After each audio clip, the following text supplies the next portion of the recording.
살아계신 하나님의 약속된 말씀은 신약성경 가운데 고린도전서 8장 1절에서 3절까지 말씀 한 목소리로 합독합니다.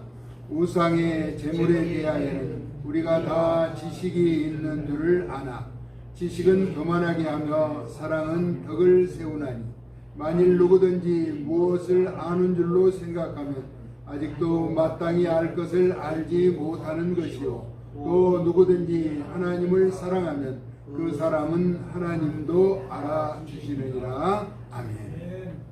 하나님이 나를 알아주신다면 얼마나 좋겠어요. 하나님이 나를 알아주신다면. 하나님이 나를 알아주시는 사람은 맡겨준 일에 포기하지 않고 자기 사명을 완수하는 사람이죠. 그래서 하나님이 알아주시는 사람은 사단이 벌벌 떠는 사람이죠. 사단이 마귀가 벌벌 떨면서 떠나가게 된다라고 하는 것입니다.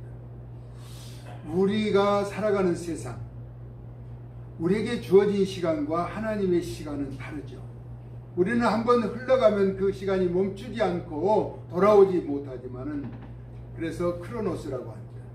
하나님은 카이로스 사람, 카이로스. 하나님의 시간은 언제든지 하나님의 때에 합당하게 일하신다는 것이죠. 전에는 이제 그리니치 천문대에서 시간을 평균치를 사용했는데 요즘은 1972년에 새로 제정됐다고 하죠.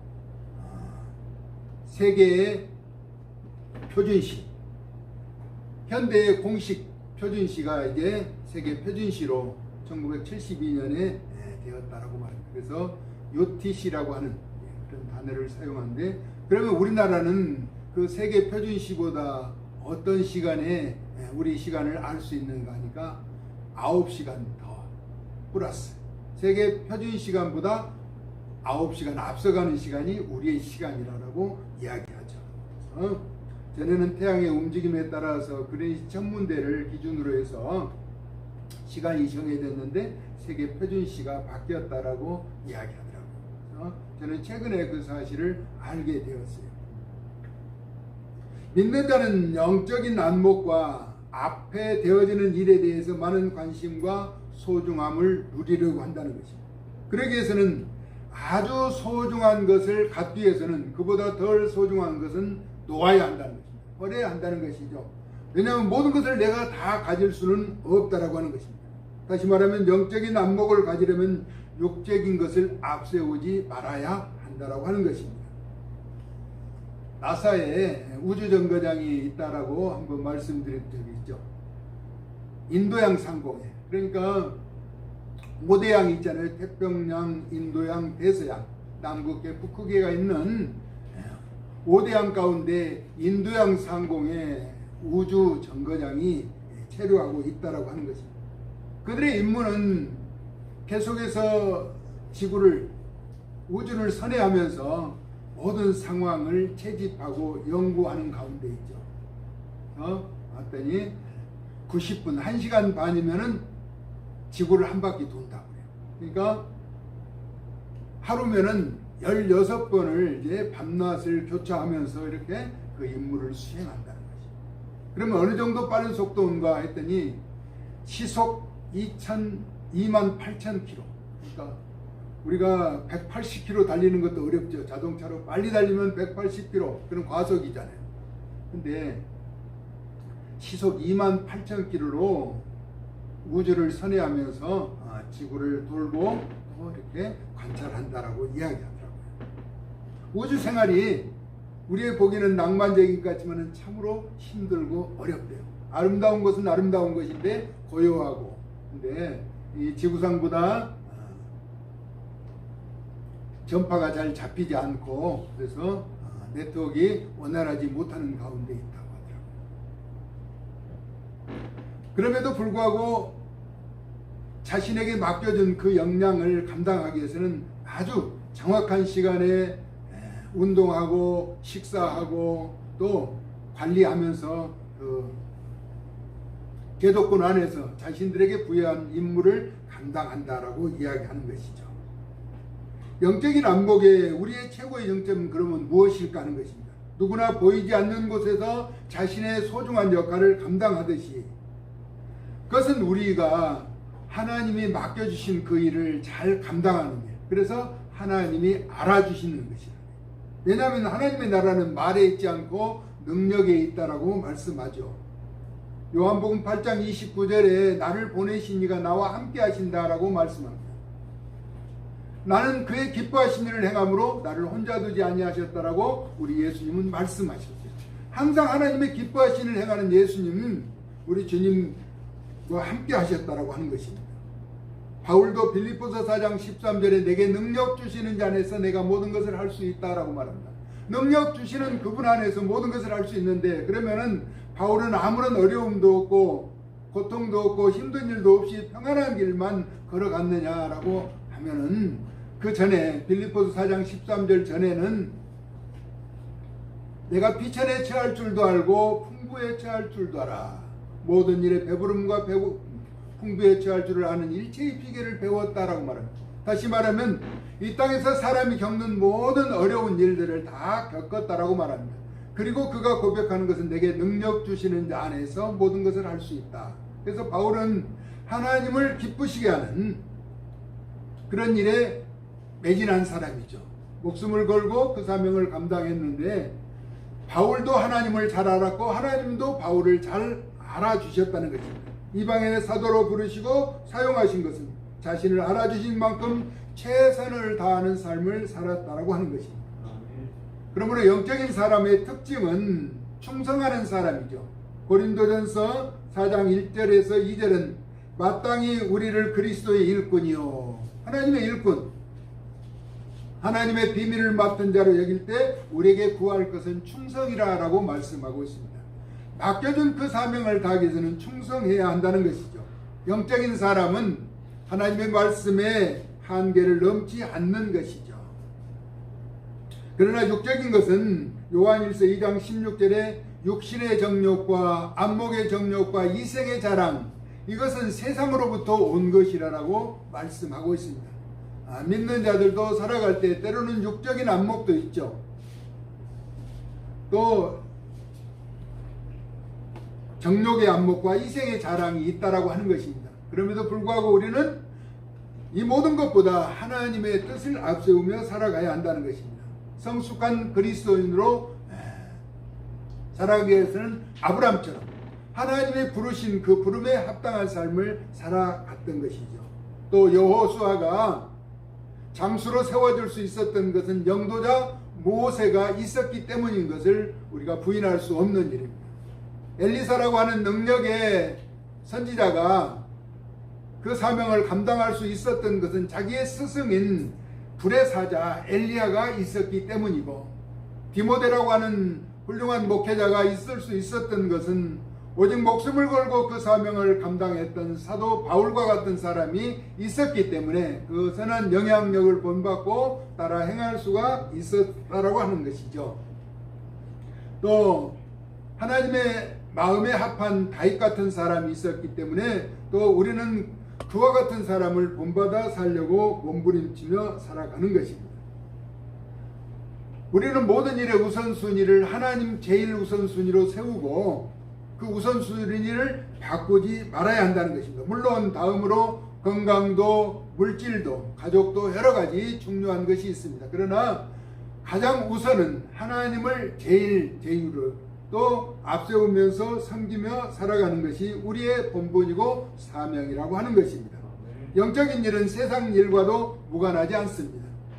아무리 큰 위대한 배라도 가라앉아버리면 앞으로 나갈 수가 없는 것처럼 항상 물 위에 떠 있어야 앞으로 이동하고 움직이면서 역할을 감당할 수 있게 된다라고 하는 것입니다.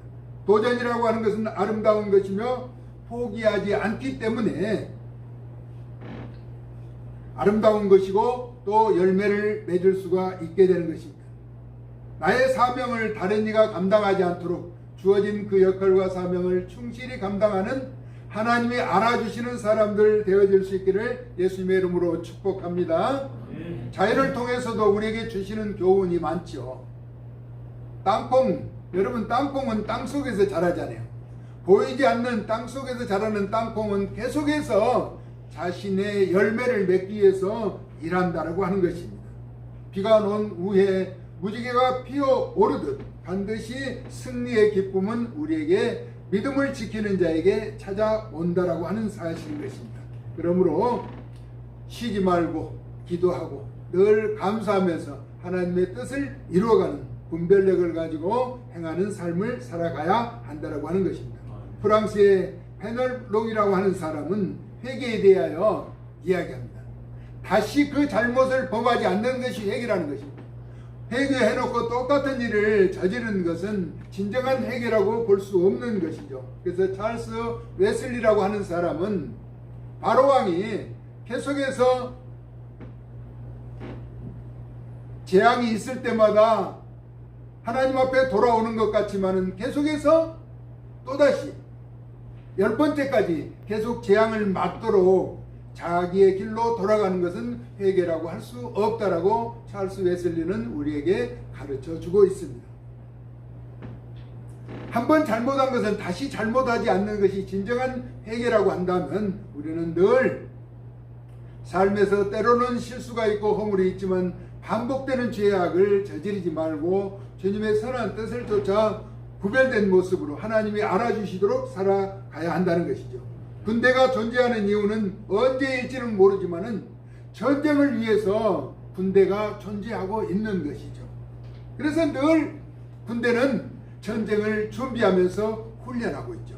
우리나라 전직 대통령 가운데 한 사람이 이런 말을 했어요. 나라가, 국가가 한 젊은이의 앞길을 막는다면 국가가 젊은이에게 빚을 지는 것은 아니냐라고 대통령에게 편지를 했대요. 그랬더니 대통령이 가만히 보니까 틀린 말은 아니에요. 데모를 하다가 감옥에 갔는데, 그래서 대기업 총수에게 이야기를 해서 그 청년을 취업을 시켜줬죠. 그래서 말단 사원에서부터 시작해서 사장의 자리까지 올라갔죠. 대기업에. 그랬는데 군부 탄압이 있을 때 이제 붙잡혀 가서 취조를 받는 거예요. 그러면서 그 기업을 포기하라고 하는데 포기할 수 없다. 전쟁이 없는 나라에서 군인보다 더 편한 직업이 어디가 있느냐. 우리는 산업 일선에서 땀 흘리면서 목숨을 걸고 싸워서 일궈온 기업을 포기할 수 없다라고 해서 군인들을 탐복시켰다는 그런 이야기가 있어요. 옳고 바른 일에는 우리는 끊임없이 자기의 역할을 감당하면서 싸우면서 나가야 한다라고 하는 것을 우리에게 가르쳐주죠. 영적인 군사로 부름을 받은 우리는 죄와 싸우는 영적 전쟁터에 뛰어든 것입니다. 그러므로 죄와 타협하거나 물러서거나 더더욱 양보해서는 안 된다라고 하는 것입니다.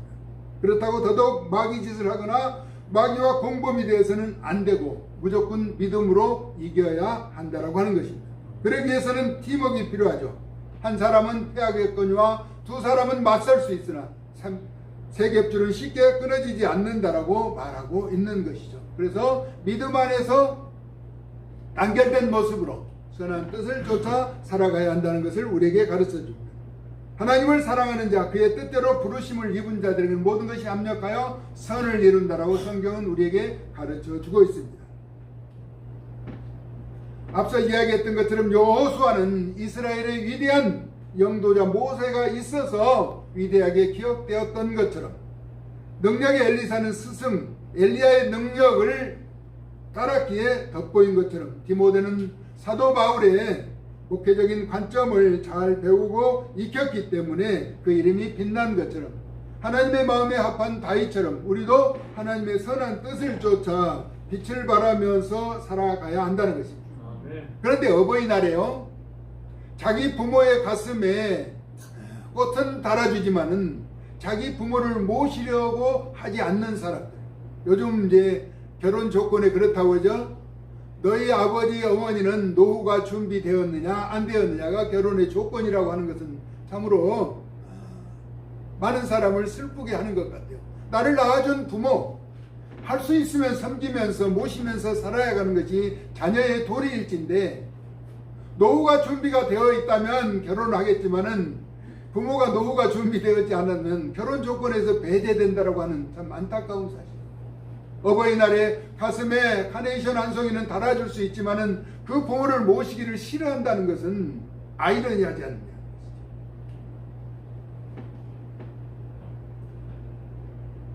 마치 믿음이 굳게 선 사람처럼 세상을 살아가지만 세상에 구별된 삶을 살아가기를 원하지 않고 또 현대인들과 같은 우리의 모습은 없는가 되돌아보자는 것입니다. 하나님이 알아주시는 사람이 되기 위해서는 하나님의 뜻대로 살아가야 하는 것이죠.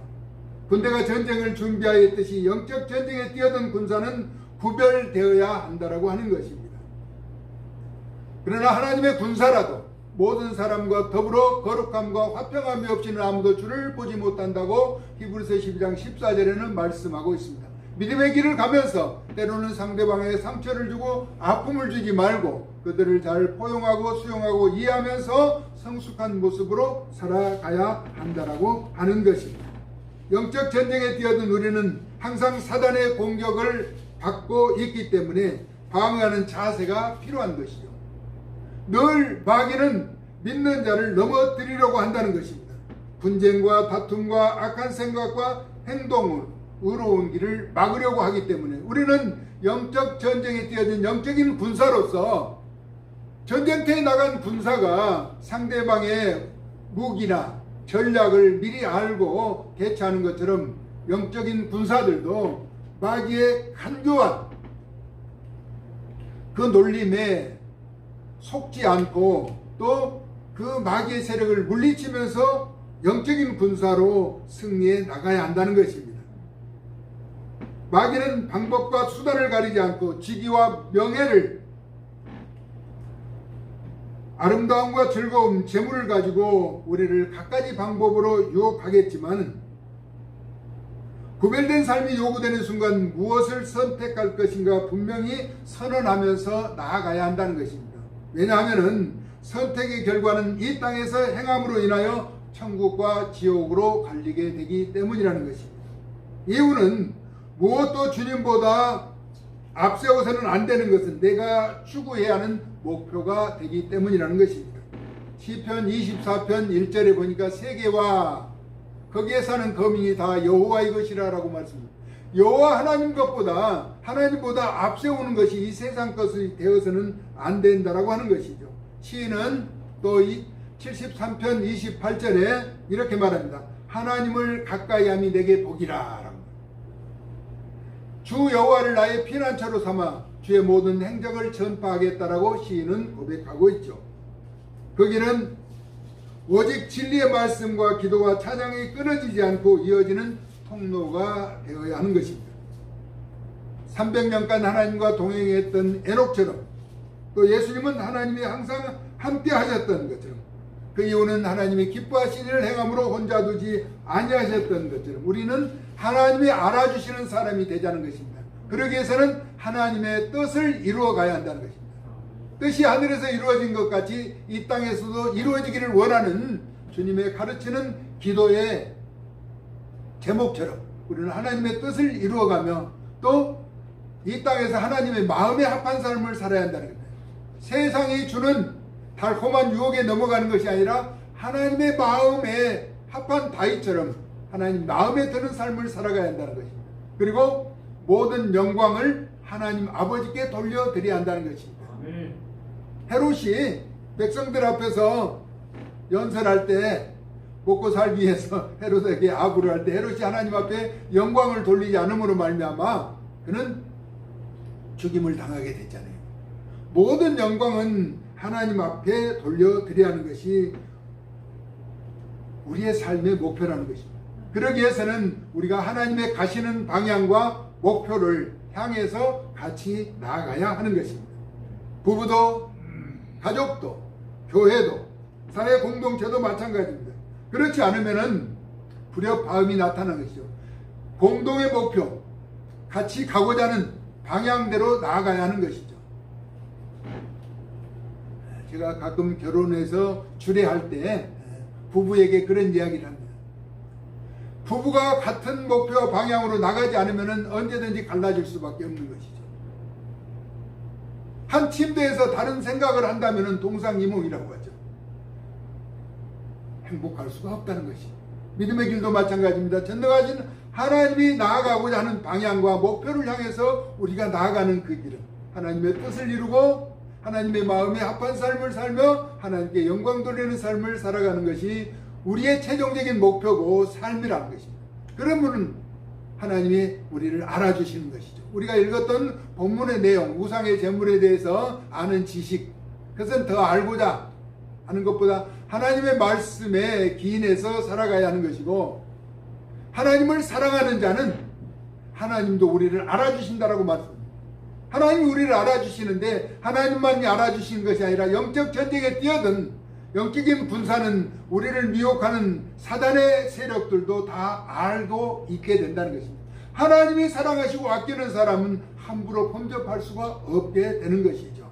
세상의 권력도 마찬가지입니다. 권력에 가장 측근에 있는 사람은 아무도 건드리지 못하는 것이죠. 그런 것처럼 이게 잘못된 비유일 수 있지만 하나님이 알아주시는 사람은 하나님의 보호를 받는 사람이라고 하는 것입니다. 하나님의 뜻대로 나가는 저와 여러분 되어서 하나님이 철저하게 알아주시고 보호해주시는 존귀한 주의 백성들 되어질 수 있기를 예수님의 거룩 같은 이름으로 축복합니다. 아멘. 하나님은 알아주시는 것, 눈에 보이지 않는 하나님을 사랑하는 것이라니.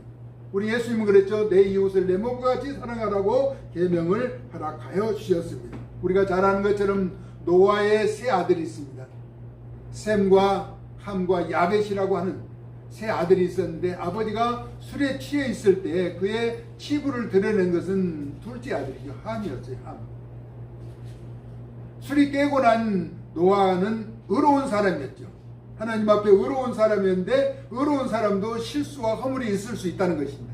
그것을 들추어낸 함은 아버지로부터 저주를 받았어요.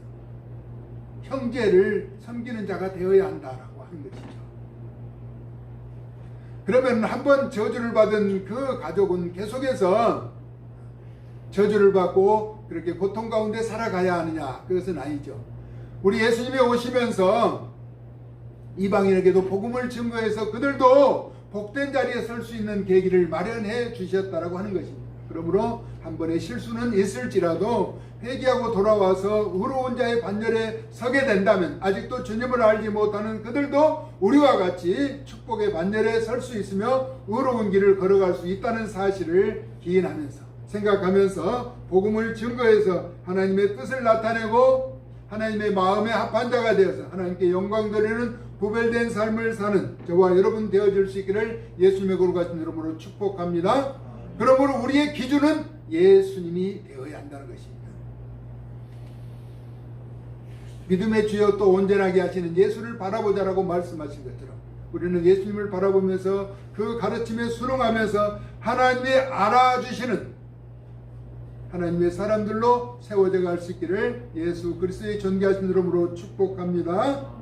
고맙고 감사하신 하나님, 우리가 사는 여정에 우리를 미혹하며 유혹하는 많은 세력이 존재할지라도 오직 하나님이 알아주시는 자의 삶을 살아갈 수 있도록 도와주시되 그 길은 하나님의 뜻을 이루며 하나님의 마음에 합한 삶을 살아가며 하나님께 영광 돌리는 삶인 것을 고백하오니 저희들을 주장하여 주시고 온전히 주님의 뜻에 합한 거룩한 변화의 삶을 사는 존귀한 자들 되어질 수 있도록 은혜를 덧입혀 주시옵소서. 사랑 많으신 예수님의 거룩하신 이름으로 축복하고 기도 올리옵나이다. 아멘.